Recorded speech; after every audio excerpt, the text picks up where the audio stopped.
Hi everyone, I'm Matthew Seaman. I am the outreach specialist here at Akua Mind and Body.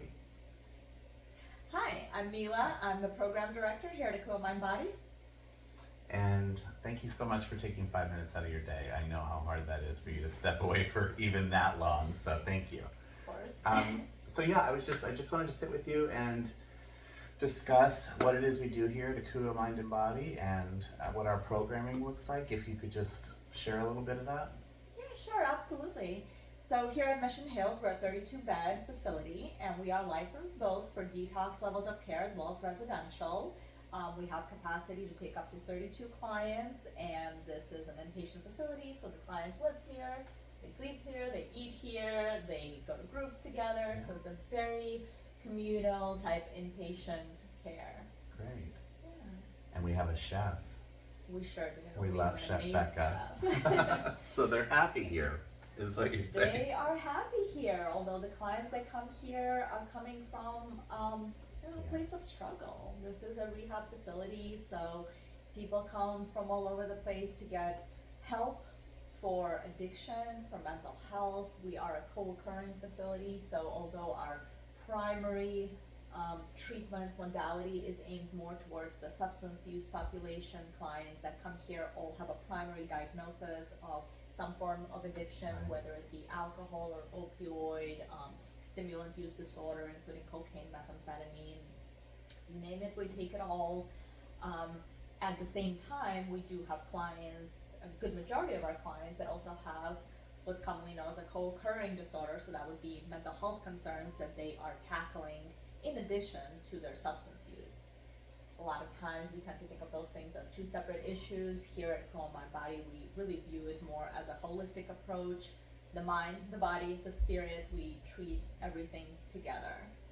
And when you talk about co-occurring disorders, I know they sort of go hand in hand. You know, in the years that I've been doing this, I've yet to meet somebody who's struggling with substances who doesn't have that Sure. co-occurring anxiety and depression and all the things that come with, like you said, that struggle.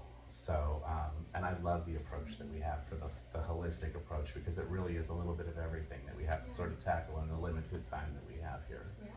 And I think you guys do a great job. You know, even though I'm out in the field most of the time, when I do come in here, I can feel that energy. So. Yes, the vibe.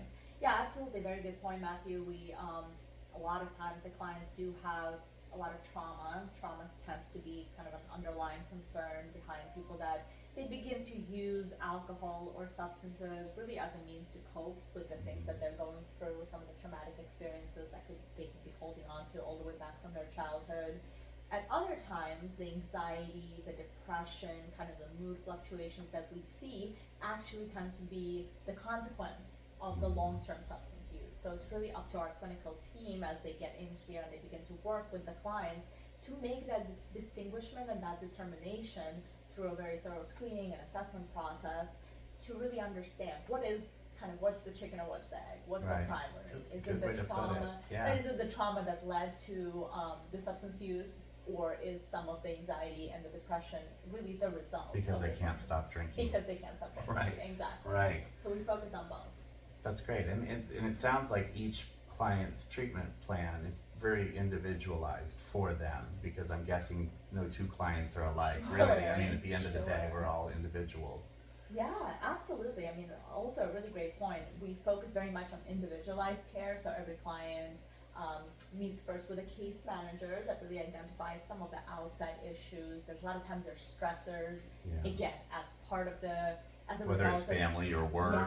Yes. As the result of addiction, maybe they've become unemployed, so they have a case manager that's really helping them to tackle some of these external factors that could be contributing stressors. Right. Because if you're trying to get sober and at the same time you're either going through a divorce because your family is just can't put up with it anymore, or you're unemployed because you just lost your job because of addiction, it's almost like that could be also a deterrent to clients wanting to stay in treatment and commit to a 30-day program because they're so worried.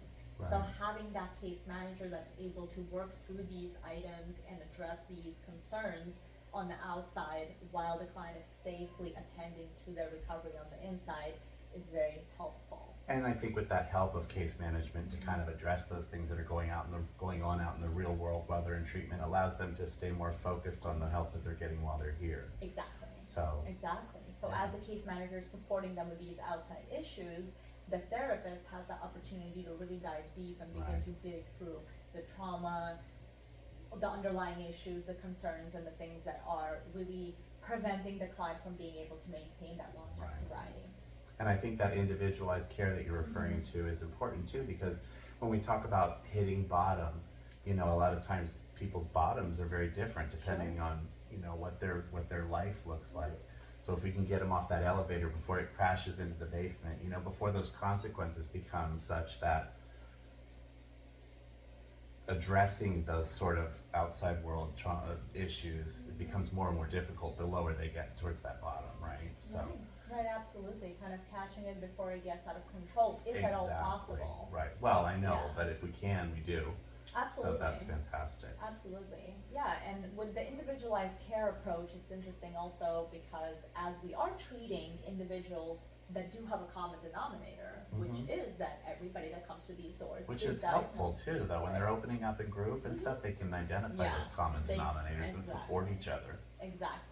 And so there are aspects of the program that are almost like, I don't want to say standardized, but they are structured to treat the specific disorders that we treat. So Right. you have your groups that are focused on psychoeducation because everybody who comes The through backbone these of doors, the program. the backbone of the program, everybody who comes through these doors receives psychoeducation about what it is that they're dealing with. That A was lot going of to be my times- next question as far as what Right. they receive in those in that clinical programming. Sure. You know, we want to educate the clients to understand what it is that they're up against, which is the substance use disorder. So Right. the more they know, right, self-knowledge of what it is that they are here to tackle, the better they're equipped to do so. So there's aspects of the program that are just the backbone, like you said. Right. Like you said. And then there's aspects that are more tailored to each individual needs, because while you have every client that has a substance use disorder, the co-occurring might be the PTSD, it might be the depression, it might be the anxiety, but there are Right. different diagnoses that are addressed. Well, that's great. So, if we could real quick, I know that people sometimes are like, Akua, mind and body, you know, what does that mean? And I know that it's because of what you mentioned earlier, that holistic approach. Can you share a little bit as far as like, I know the backbone is sort of, you know, structured, standardized, that sort of thing. But I know that we kind of delve into things that are more experiential. So can you share Yes. some of those sort of approaches that we use here to reach the clients? Yeah, absolutely. One of the biggest, I think, challenges that I've encountered in my experience working not just for Akua, but multiple other treatment Right. facilities in my past is that clients, the common kind of complaint is the groups, there's so many groups, going to the groups, Right. hearing the same kind of curriculum, which on the one hand, of course, we know that repetition of certain material is absolutely crucial and critical. They need to learn and they need to understand certain aspects of it. However, a wonderful way to just kind of break it up, to bring more to the experience of recovery from a holistic approach, is to include some other facilitations, which are experiential. So at Akua, we do a lot of yoga, we do a lot of And it's real yoga. There's a yoga Yes. instructor Yes. and all of that. Well, because I know Yeah, that's of not to course. interrupt you. I'm Yeah. sorry, but there are places there's that will hand the client a yoga mat. You know, and a YouTube video. Yeah, and do yoga. But we Sure, have sure. We contractor have- people that come yes. in and actually provide those. Yes, we services. contract with a lot of individuals in the community that provide contracted services, again, to various different facilities. Such contractors include the yoga therapist that we have that comes in twice a week and provides yoga that is not just focused on yoga, but also recovery yoga. So as you're learning the poses, as you're relaxing into the yoga poses, she's also talking about release in the body of the traumas and the And way tying it in. tying it yeah. into the way that they can utilize yoga and other kinds of relaxation and exercises to cope with stressors that are going to inevitably come up after Right. they discharge from treatment.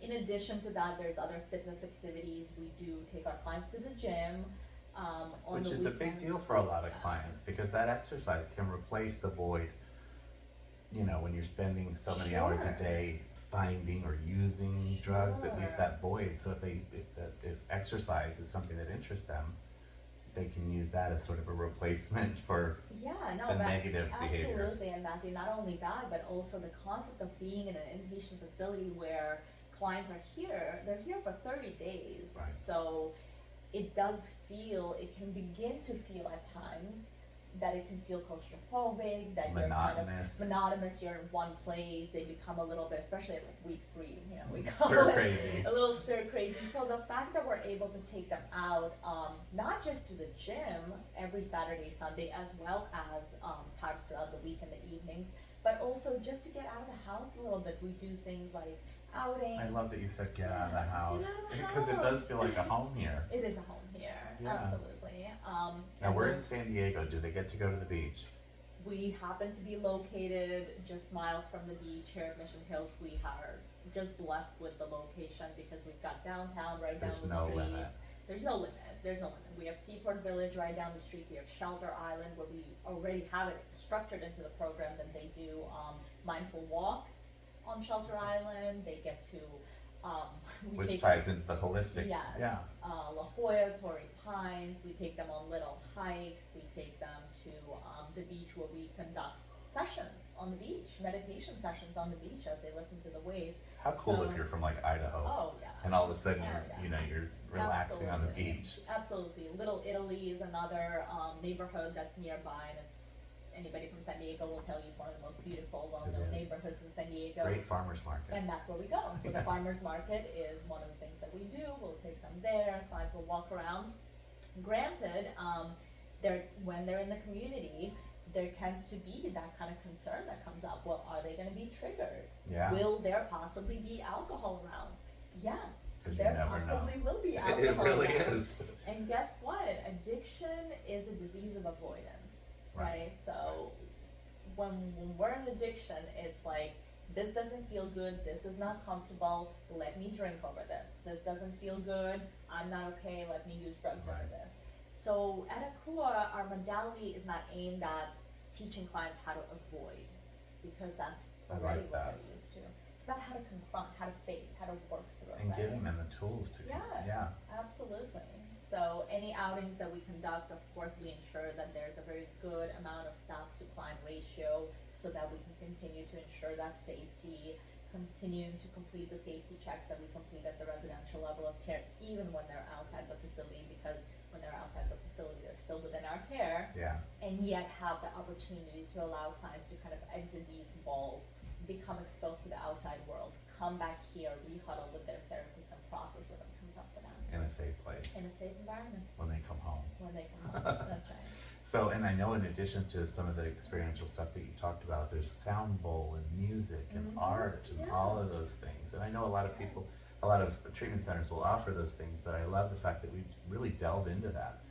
A full transparency, I went to treatment multiple times myself before I got clean and sober. And I know that those things were always the ones that spoke to me. Like you said, the groups can get a little monotonous, but they are important. But to have that breathing room Right. to experience other ways, because you never know what's going to Right. flip that switch for a client. Sure, Yeah. sure. And some clients are more, the cognitive modality of learning Right. the ways that we think and The ways we learn. restructuring is very helpful to them. And if they are clients that just respond well to CBT, respond well to DBT, then that's the modality that therapists will utilize to approach and to help support them. At the same time, things like experiential therapy, breathworks, you've mentioned breathing. Mhm. Breathworks is another thing that we practice every Friday. We have a breathworks class. Clients absolutely love that class as it teaches I them wish I how would to- have come here when I needed Please help. do. No, hopefully I won't every need help Friday, again. Every Friday, 10:30, all I of us just mean can as a use a client. little bit of breath work. So, and not to change the subject, but I'm kind of excited because I know recently we rolled out the ability to accept admissions Mhm. 24/7, which I think is huge because Sure. I know when I was crying out for help, it always wasn't during business hours. Right. You know, I mean, truthfully. Sure. And so, can you Yeah. tell us about that and what things have been put into place to allow us to be able to do that? Because I know a lot of programs that I speak to don't offer that. I mean, the phone's shut off at 8, Oh yeah. and yeah. then what? Right. And And then what? as we know, Yeah. you know, if I'm using opiates or Mhm. fentanyl, God forbid, or something like that, a lot can happen in 8 hours Absolutely. while the phones are off. So I Absolutely. love the fact that we've made that a possibility now. So can you? Yeah. Are you excited about that Very too? excited, very excited. What sets us apart at Akua, as you said, is the fact that we don't shut off our phones. Our phones are never off. Yeah. We're a 24/7 facility. We know that people out there need help 24/7. Um, we just cannot, we can't allow, Afford. we cannot afford the opportunity of somebody missing, the Right. opportunity to get help. So we Now, do are you so- getting sleep? Because I know when our phones are on 24/7 as the program director. And you know, I am getting sleep Good. because we have an amazing team I know. that works here overnight. And Akua was always staffed. Obviously we're staffed 24/7, but not just staffed, but staffed with individuals that can handle 24/7 admissions. So I know that if there's an intake that has to happen at 1 o'clock in the morning, there's a team of people at Akua that are very much capable of Right. accepting this patient, of treating them, helping them, and at the bottom line is somebody coming in at midnight, they're really just looking for a safe place to be. They're looking to not be in a Right. place where they're using drugs, to be in a safe environment, to have a bed to sleep, and they'll always have that here. They'll Yeah. have a safe bed, they'll have snacks given to them, they'll be settled in, they'll be taken care of. Safety And checks. they'll be surrounded by They'll be empathetic people and surrounded. sympathetic people that are gonna Exactly. compassionate, I guess is the word I'm Exactly. looking for. Exactly. Because I see that in everybody that works here. Mhm. It's that underlying just compassion and passion for what they're doing. Sure, we have a wonderful team, and you know, we've talked a little bit about the clinical team, but we also have an amazing clinical technicians. So our technicians are really the root, the ground of the work that we do here. They are the ones that are The boots on the the ground. boots on the ground, the safety checks. We have a rigorous safety check protocol in place at Akua. We take it very seriously. As I mentioned in the beginning, we are licensed both detox and residential, which means at any point we could have any amount of clients that are here for detox level of care. If they are detoxing of a substance, they're in that high risk period, Right. So we're looking at conducting safety checks on what we call Q15s, which is a 15-minute basis. It's okay, we can Yeah. keep going. Meaning that every 15 minutes, a staff member's checking up on you. They're Yeah. looking at the fact that, you know, first of all, you're on premises, you're here, you're safe, you're breathing, your vitals are okay, you're engaged, and that's documented. And necessary. Yeah, and necessary, right? So the clients here know that they're safe. Yeah. All right, one last question. Sure. Well, we kind of already talked about it, but if you had to pick sort of one thing, I know there's a lot of fantastic programs in town and all across the country, Sure. really. Yeah. Is there one thing that you would say sort of sets us apart from other treatment centers? Is it a feeling? Is it a service that's offered? Is it? Yeah, and I think it's kind of like everything we just talked about. Right, you know, I know. the fact that we I didn't do realize have, we already really, that's what we've been No, focused I on the mean- entire time. No, it's okay. You know, we have a very dual approach. You know, with the substance use piece that the clients are receiving, with all the education and all the case management and the treatment planning that is surrounding the primary thing that they're here to treat, which is substance use. And at the same time, we have so much of that individual therapy. Family is a huge component, right? So from the start, That's the a whole therapist- video in Yeah. itself. Yeah. the therapists are reaching out to family members, establishing that contact, that communication line. We know that addiction's a family disease. We know that it doesn't just impact that one individual. Family is a huge part of it. And sometimes it's cutting boundaries with certain family members. Sometimes it's the opposite. It's the reconciliation, bringing family members in, conducting family therapy sessions is a huge part of the recovery process, of the success rates that we're seeing. Well, and it's, Mhm. again, I'm sorry to interject, but we have to be honest. Sometimes clients are coming from what can be a toxic environment. Sure. And so we have to be careful because sometimes the family is a trigger Mhm. or part of the issue. Right. So again, that's where the therapist and So counselor that's where step the in and they can therapists step determine in. whether it's even a good idea or Of how course. involved to get the Yes. family. Yes. But we know that if we send the client back to the same Mhm. house with the same sort of dynamics, Right. you know, sitting on the same couch, they'll end up drinking the same beer. The same thing again. Yeah, Right, exactly. absolutely. So that's where that initial assessment comes in, which family members to include. Whether it's a family member, it could be a good friend, it could be, you know, a partner, a sponsor, somebody as Yeah, we're talking about supportive relationships, right? We know Exactly. that that's what's most important. So as they build support here in the community, they build support that they're going to be returning to. And then kind of the second piece of the question is, again, some of the things we covered. I know we touched on yoga. I know we touched on breath works and the meditation that we do. We also have music therapy. Amazing contracted individuals that come in, and clients absolutely love these groups. They bring in instruments, so they'll come with drum rolls and guitars and pianos, Brandon's and they'll set it up. amazing. Brandon's great, and it's a somatic approach mixed in with music, mixed in with just expression. And a lot of whatever times they're clients will experiencing. surprise us and they'll have experience playing instruments or singing or something like that. Those are my favorite groups. When you're, we could be in the other room and hear somebody belting out a Really? song and not realize, oh, that's Jane Doe, who knew? She's been closed up in her shell for so long and now she's, singing in a group.